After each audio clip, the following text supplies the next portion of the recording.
Hai, Assalamualaikum warahmatullahi wabarakatuh. Sesuai dengan permintaan mahasiswa saya bahwa setiap tugas kita akan bahas ya. Oke, kita start dari pembahasan tugas pertama. Nah, pada pembahasan tugas pertama ini kita mulai dengan tes yang berkorelasi ya tugasnya. Oke. Dilakukan penelitian untuk mengetahui apakah produktivitas pegawai setelah diberi kendaraan dinas lebih bagus daripada sebelum diberikan kendaraan dinas. Kalimat pertama menyatakan bahwa hipotesisnya adalah atau tujuan penelitiannya adalah ingin mengetahui apakah produktivitas pegawai setelah diberikan kendaraan dinas lebih bagus. Oke.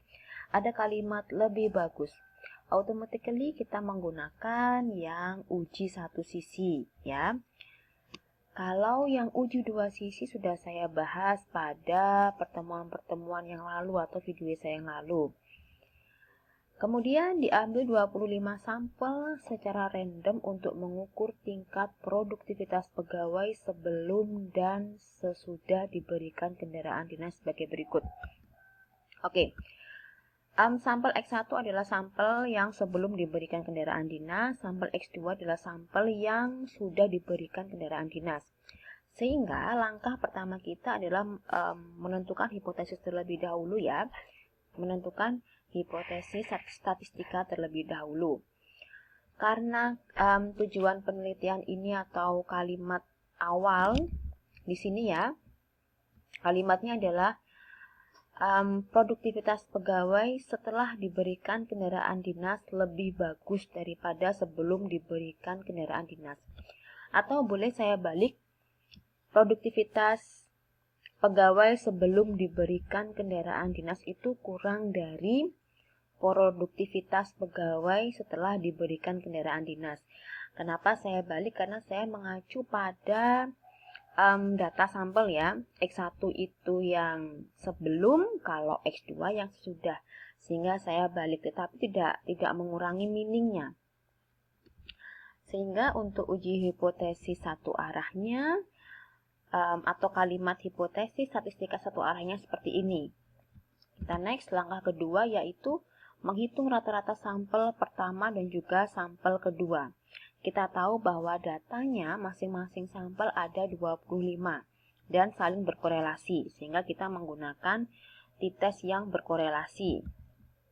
Awalnya kita harus mencari terlebih dahulu rata atau X-bar pertama adalah jumlahan dari semua anggota sampel pertama dibagi dengan banyaknya data, didapat 74. Kemudian X-bar kedua adalah jumlahan dari semua data pada sampel kedua dibagi dengan banyaknya data yaitu 25. Hasilnya adalah 79,2. Kita sudah dapat nih rata-rata sampel pertama dan juga rata-rata sampel kedua. Next, kita mau menghitung varian sampel pertama dan juga varian sampel kedua. Rumusnya seperti ini ya.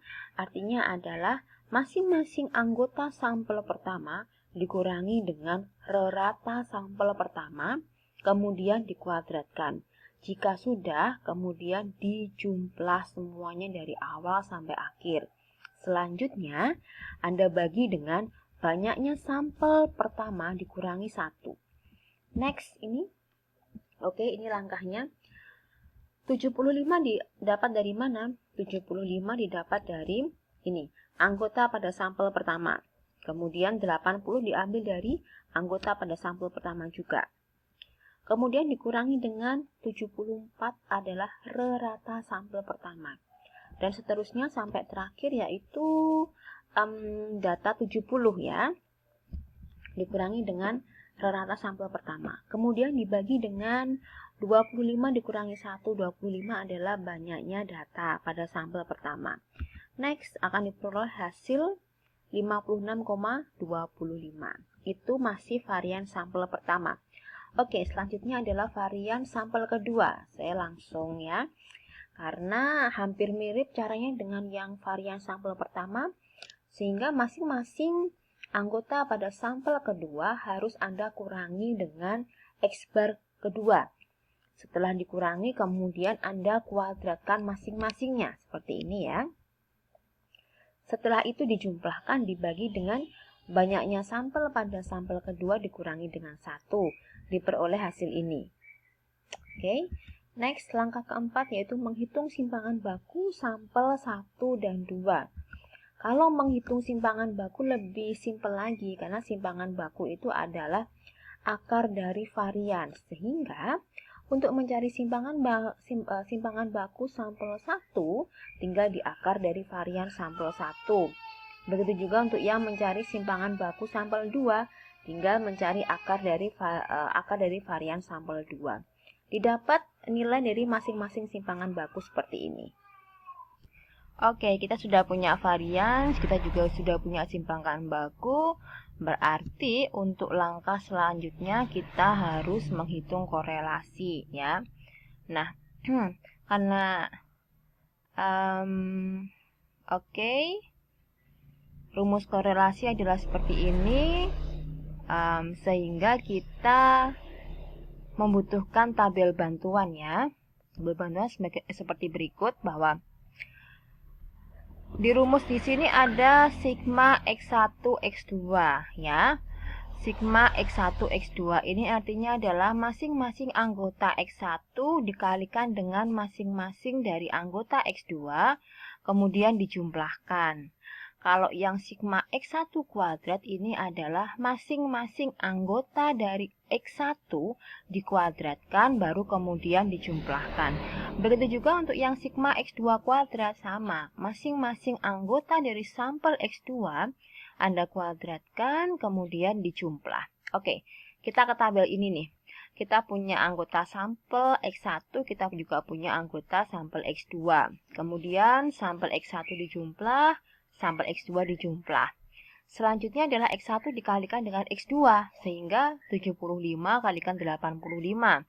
80 dikalikan 90, sampai seterusnya 70 dikalikan dengan 75. Ya, kemudian Anda jumlah dari atas sampai ke bawah ketemu 148.000 sekian. Kemudian Anda diminta juga untuk mencari X1 kuadrat, yaitu kuadrat dari masing-masing anggota sampel X1. 75 kuadrat itu 5625 dan seterusnya sampai ke bawah serta dijumlah. Begitu juga untuk yang X2 kuadrat. Next, baru kemudian kita inputkan masing-masing angka di sini ke dalam rumus korelasi yang dibutuhkan. N adalah banyaknya jumlah sampel. Kemudian sigma X1, X2 ini ya 148.100. Sigma X1 itu adalah jumlahan dari X1 1850. Sigma X2 jumlahan dari anggota sampel X2 1980. N banyaknya sampel. Sigma X1 kuadrat ini yang sudah kita hitung di kolom keempat. Sigma X1 yang dikuadratkan artinya jumlahan dari X1 yaitu 1850 kemudian dikuadratkan. Begitu juga untuk sampel yang kedua.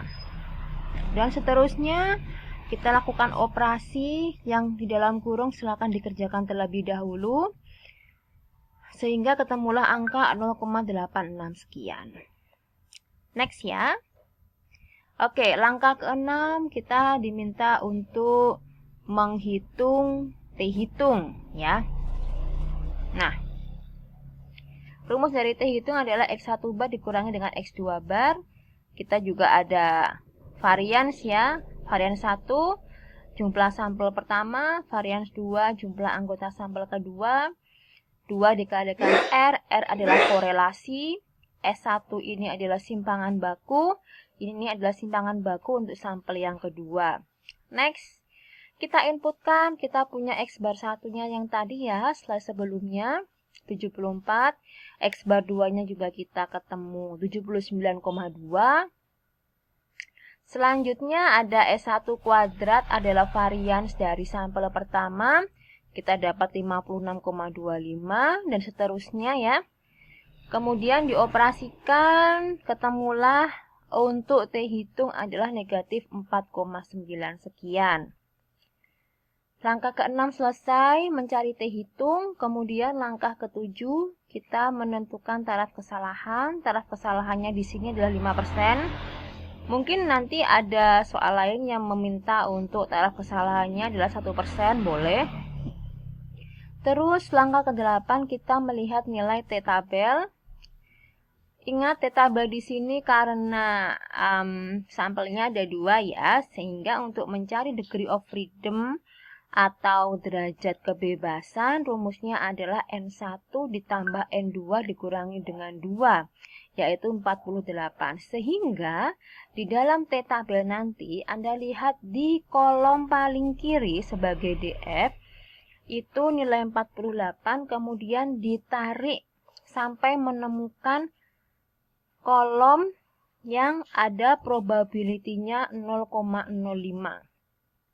Dan ingat, karena kita uji satu sisi ya, yaitu uji yang bagian kanan, sehingga T tabelnya dilihat, sehingga alfanya dilihat yang baris bagian atas sendiri.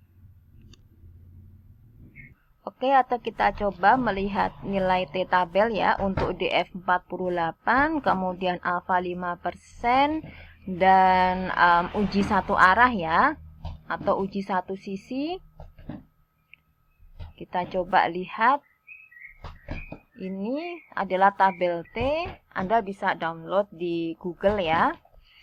Nah, kita lihat nih, kan ada probability-nya ada 2 baris ya. Kalau untuk yang baris pertama itu untuk yang uji satu arah atau satu sisi. Sedangkan untuk yang baris kedua yang saya blok ini adalah untuk uji 2 arah.